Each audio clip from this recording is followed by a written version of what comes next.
This is Jeffrey Aaron reporting tonight from Carlsbad, California, where the IATA Group Cargo Network Services is holding its annual Partnership Conference 2009.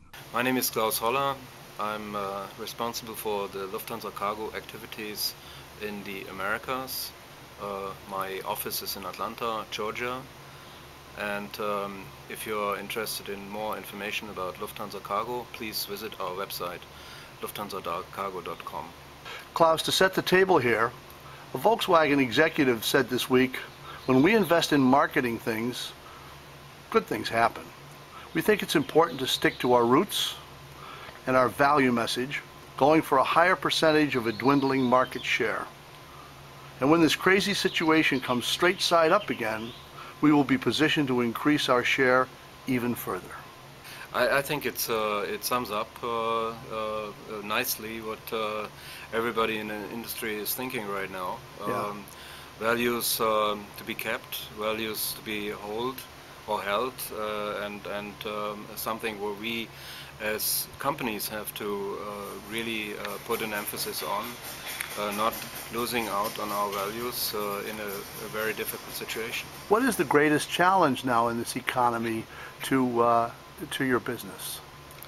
I think it's trying to adjust, trying to really see what your customers need, react on their needs, react on the environment, react on the circumstances, and try to filter this into a package where you can, at the end of the day, survive and get out of this crisis eventually as a front runner. You've come to CNS here in California. What do you think the takeaway has been from the conference?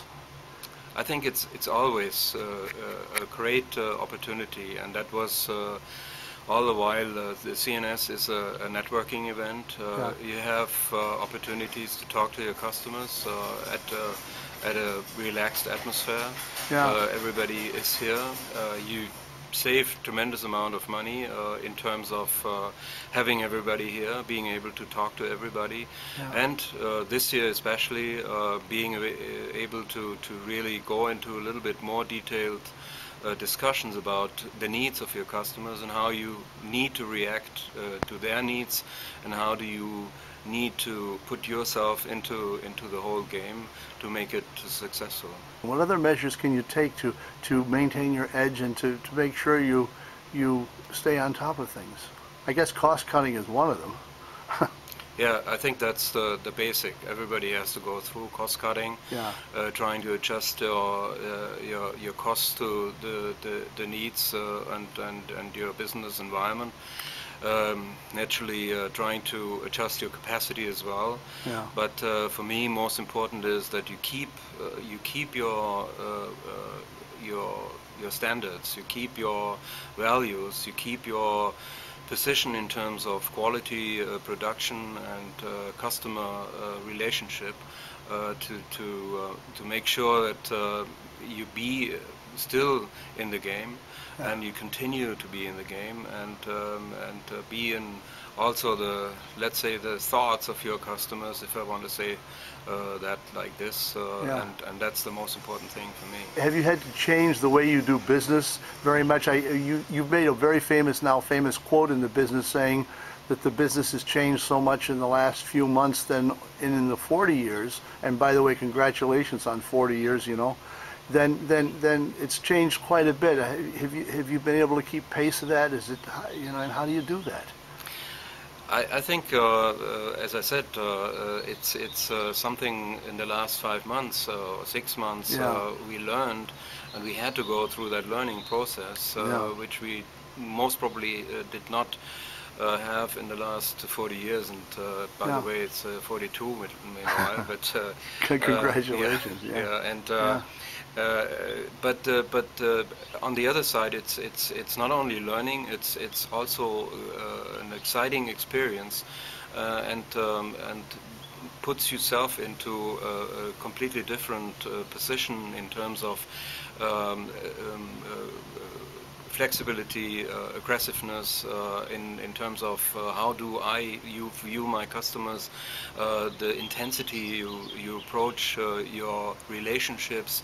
That's very important for me, and on top of it, especially in a crisis like this, to create some confidence into your customers that my company and what I stand for, the values I stand for, are continuing down the line and not being jeopardized by turbulent developments. That means, at the end, I want to be trusted, and I want to be I want to instill confidence in my customers. How is the screening situation working out? How do you anticipate the 100%? And is there anything else that should be going on that's not going on right now to make sure that there's compliance there? It is turbulent out there in terms of screening. The 50% is a half-baked solution. Leaves, in my opinion, too many open doors to interpretation and different application of the screening process. There are some who have different interpretations and also different methods. At the end of the day, I'm waiting. The 100% screening is being introduced. I would love to do it or have it done tomorrow, because that would take out all this uncertainty. What I'm missing here is government taking over some responsibility in regulating this, and I'm not talking about deregulation, regulation, but here we have a mandate by the government which is being put on the forwarders and the airlines to do something on behalf of the government, and the government has no step taken to somehow regulate the approach and leave it open to a competition and competitive environment, which I think for the purpose of the whole issue, the screening, it's detrimental and not very productive. Yeah. So how do you think it comes out in the end? They'll make their deadline for the 100%? I think they will keep the 100% deadline. I don't think that the government will allow any deviations, any further prolongations, so the 100% will definitely come. I would rather hope that would come earlier, but I guess we will have to wait till next year. I think it's August. But then I hope at that time we have also a lot more of the participants in the supply chain being able to screen, and even shippers to screen. So by that time everything more or less has settled down and is a given fact in the end. So you're 42 years in the business. Yeah, if you had to do it all over again, would you do it all over again? Yes. You would. And what would you tell somebody who's young coming up in the transportation business as a reason why would they want to be in the air cargo business? It's exciting. I know it's not something where you have big margins, but it's an exciting business to deal with. Airline business, smelling the kerosene.